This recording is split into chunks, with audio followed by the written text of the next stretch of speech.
So generally, if you're looking for PhD opportunities and you're getting rejections, I've walked that path.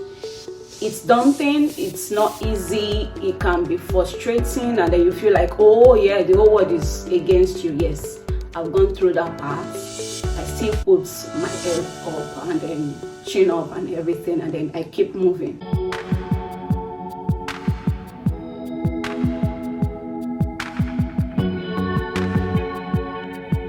My name is Irenitemi Abolade. I'm a PhD student of Technology University, Dublin, Ireland. I'm currently one of the research students at the College of Business. Basically, I'm doing a research in decolonial feminist theory. So I'm basically using the theory to sort of investigate the organization and then management studies. I had my first and second degree in the University of Ibadan, Nigeria, where I did sociology for my first degree, and then my second degree, development sociology, because basically all we are doing is trying to develop policies and then develop the country at large. So I did development sociology to become like a policy person, a development person. So, and then during my MSc, I did a research with women.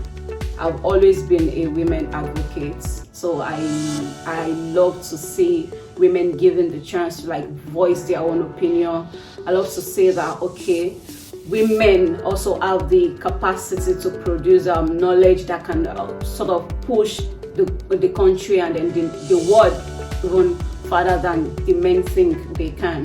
So I usually love to be in a course where I see that, okay, women are given the opportunity to try, to be themselves, to use their knowledge and then their own ability to push things forward. So I did that research with fashion designers and then textile traders. And then something struck me when I was collecting my data. I realized that most of these women have a whole lot to give, but either due to maybe being married or maybe societal stereotypes, a lot of them just like be in the space where they've been asked to stay. So I then look forward to do something in PhD to sort of push myself up there to be able to help the people I want to help with, who are women. And then I was looking out for opportunities that had to do with maybe gender, that had to do with. So initially I was thinking, okay, I'm going to do something in migration that had to do with why are women migrating, what are the difficulties, what are the opportunities, and all of those. But then I got this call that had to do with decolonization, and I'm like, this sort of makes sense. Okay, so what if we are talking about decolonization? What does it mean? So I did a research further, and then I realized I'm going to be taking that. I'm going to be doing the research in organization and management studies. So I plug in immediately, and then I see that, okay, this is a chance to speak for women and then give women a voice to speak. So basically, I'm also doing something in the women industry. I'm bringing the women up, linking through the colonial feminist lens. It's not been easy. Number one, being a Nigerian. Number two, being female. I would say it's not been easy because it takes a whole lot of nerves to want to further after your first degree. Basically, what I would say is PhD needs a whole lot of strength. PhD is not easy, and then particularly for someone who crossed the ocean to come to another continent entirely, like Ireland, to do PhD. I've not been finding it easy, but I know that with time things will change.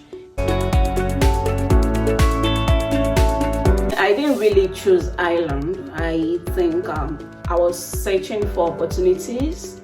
Basically, most of my targeted location was UK and then maybe Canada, but then Ireland came up. So I saw this call and it was so fascinating. So I did my research and I'm like, oh, this is really close to what I want to do. So why not just put my application forward? And then when I did my research after putting forward my application, just to get myself familiar with the country I'm applying to, it's not like it's my first time of hearing Ireland. I've heard about it, but I've not really paid so much attention to the country. Then I saw that after my education, I would be given 2 years to stay back. So I felt like, oh, okay, so outside education, coming to the country, to school, I will get like 2 years to like explore the country properly, not being a student. I've always been positively a very dogged person who believe that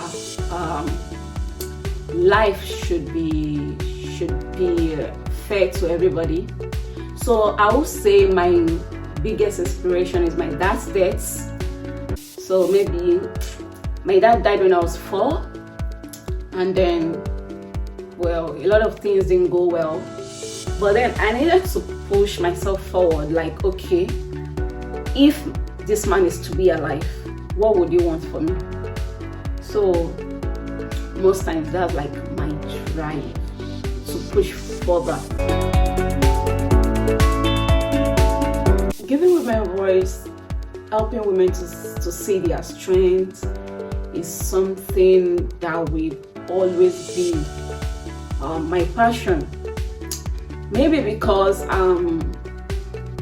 my trajectories as from childhood to adulthood, I've seen a whole lot of things that have to do with women being marginalized, being oppressed. So I feel like with education and then with my exposure, which plus international exposure right now that I'm going to get, I would be able to help women from my home country, Nigeria, and then women all over the world to see their strength and to see that they are capable. So generally, if you're looking for PhD opportunities and you're getting rejections, I've walked that path.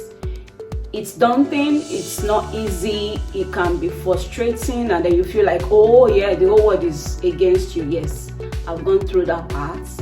I felt like the whole world just turned their back against me. I felt like I'm in the midst of tons of crowd of people screaming, and yet nobody could hear me. But I still put my head up and then chin up and everything, and then I keep moving. And here I am today in Ireland doing my PhD, so never give up, keep trying.